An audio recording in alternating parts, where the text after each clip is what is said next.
Assalamu alaikum, and hello to all my beautiful jewels out there. You better be shining and smiling and taking care of yourself.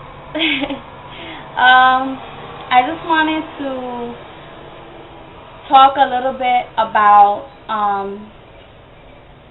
how I came to Islam, because this was a much requested video. This is that video, okay? So this may be a long video, so I hope you're sitting down.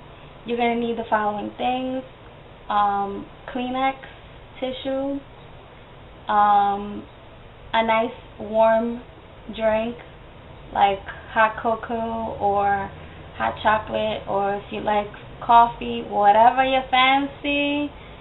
Have it next to you, water, but definitely the tissues, because I might actually need some myself.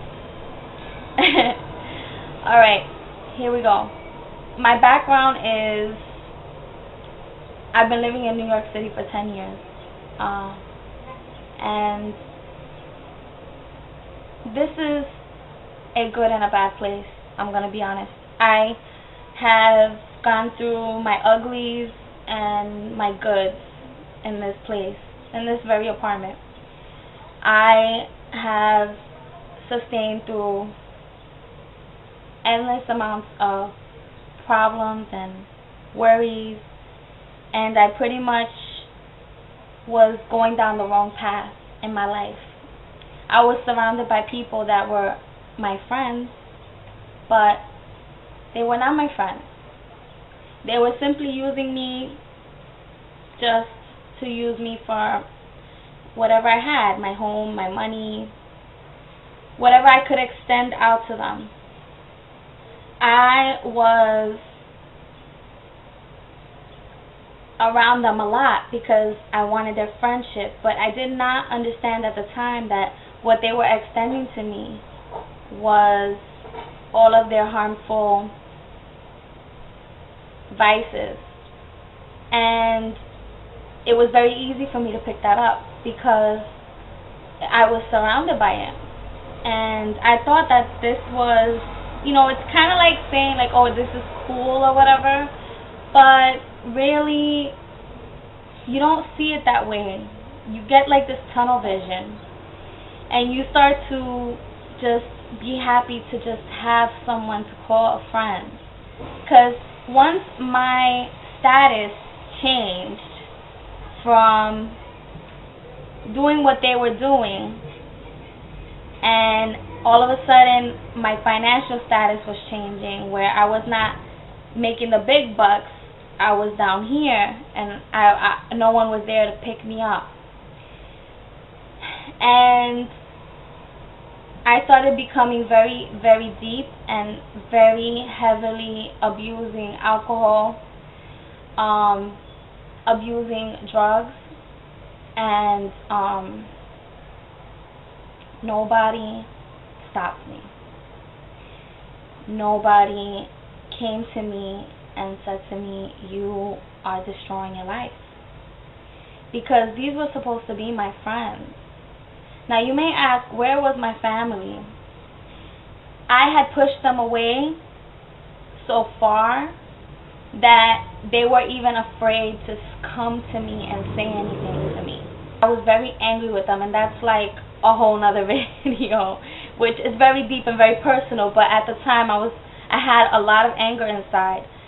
And what happened to me was that there was a point where one day I woke up and I was alone, and I broke down crying, and I had not spoken to God in a very long time. I was raised Christian through my family, but I had stopped practicing after I was 13 or 14 years old. My mom's not very religious, so it was through my aunts and my cousins. They're very Christian. So when I had that upbringing and that background, I was much better. But once I let go and I was a little in the lost, what I would call my darkness, I was in a lot of darkness, a lot. So that day I broke down crying, and I knew something was wrong. I wanted to change. I wanted to be better. I knew that my health was poor. I was smoking cigarettes like crazy, you know, like I was just damaging myself. And I honestly knew that something had to be done. So as I'm crying there, I reached out and I called out to God, and I was like, help me, you know, help me. I don't like how I'm living right now. Why is this happening to me? I want it to change. And it was at that very point that I started to see what was hurting me. And I started to, every week, as I noticed something, it was almost like a sign, because the friends had already drifted, and they would call and check in maybe once or twice to see if what I was up to and what I was doing, and why did I not go to a party, and why did I not attend an event, or why I did not call them. So I was also distancing myself, and at that point I knew something had to change within me. So I started letting go of the vices. And it took me time, but I did. I had to let it go. I needed that purification to happen, because, again, it was like God was telling me, you got to clean up. You got to clean up, and you got to get yourself back on track. And I did that very thing, because these streets out here where I live will swallow you up whole. I'm telling you right now. Don't fall victim to the streets. Find Islam. And how I found Islam was because of a friend of mine.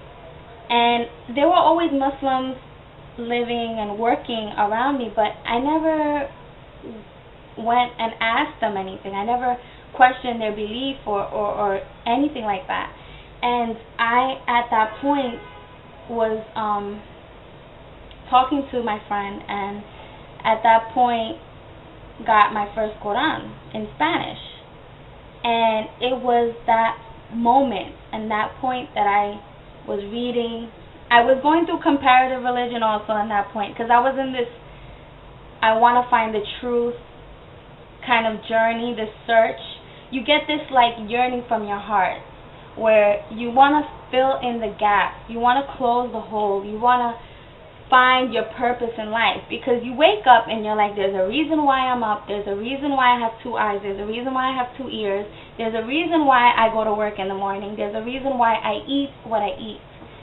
So you want to know the purpose of life, and I found it in the miracle of the Quran. This Quran, I opened it, just you read Surah Al-Fatiha right there. That for me, reading that in Spanish, but reading it, my eyes inside and outside opened. My ears inside and outside, they cleared.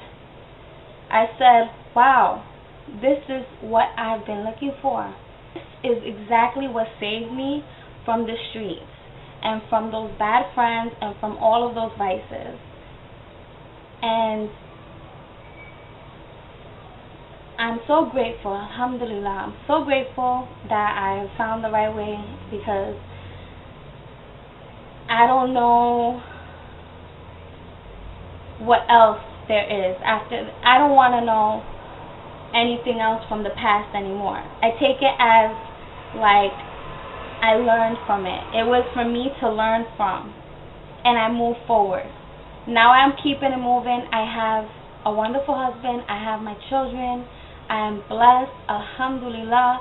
All praise is indeed due to Allah subhanahu wa ta'ala for everything that I have right now, everything that comes to my right hand. You know, I am so grateful for it. And I could just almost see myself in the average girl walking around that is in those bad things. And I see them look at me and I smile at them because I was there. And I know maybe if they were to talk to me or anything, they would come out of it. But this whole self-discovery, this whole search inside has cured my depression, cured any ailments. When you're free of the vices, your health improves. You find yourself at a point in your life where you are just grateful to even look at the leaf of the tree that's outside of your house that's been there forever. And I was going through this, and I was like, wow, and I was so happy. Now, I was not wearing hijab. I was not, I had not gone to the mosque at that point. I was just doing reading and researching and listening to lectures. And I just knew this was for me. And I had not come out openly to my family about Islam because they never asked me. And I just kept it in my heart. And I just started wearing hijab this year because I followed another feeling that came through in my heart. And I'm so happy, alhamdulillah. I'm so happy. And I'm very blessed to say that, Islam has changed my life. And my family, they see me, my mother and my sister and everybody, they see me in hijab. They have a newfound appreciation for me. In the beginning, they thought I was like dressing up. They didn't understand because they didn't want to. And I had told them I was Muslim even before the hijab, and that was very difficult for them to understand as well. They had their own reservations, their own thoughts. Now, when they see me in hijab, they see my heart, they look at me with more of an appreciation, and my sister tells me to this day, she says, Julissa, you have changed so much, because I had a lot of anger problems. I was very angry with my family. I used to fight with them a lot. And, I realized later that was the shaitan. When he's at work, he will come through to you. Through a thought, through an idea, through a friend, through a person, anything. And once, like, that I have Islam, I calmed down a lot because I was out there. I was active. I was out there, I would use foul language, I was a mess, a hot mess. But coming back and standing up straight, the way Allah made us, opening that book, using my brain, alhamdulillah, for my brain, alright? I took all the knowledge in, I accepted Islam in my heart, and I hope and pray that you are all remaining steadfast. And if this video reaches you and you're watching it and you are thinking about Islam and you see it through my eyes right now that, it's changed my life, it really has. What will benefit you is Islam. It will put you straight. It will keep you right. It will keep you away from everything that is harmful, that will try to knock you down. So, wow, that was a lot for me right now because it's hard for me to talk about that, but I hope it benefited you in some way. So, assalamu alaikum wa rahmatullahi wa barakatuh, and peace and blessings unto you.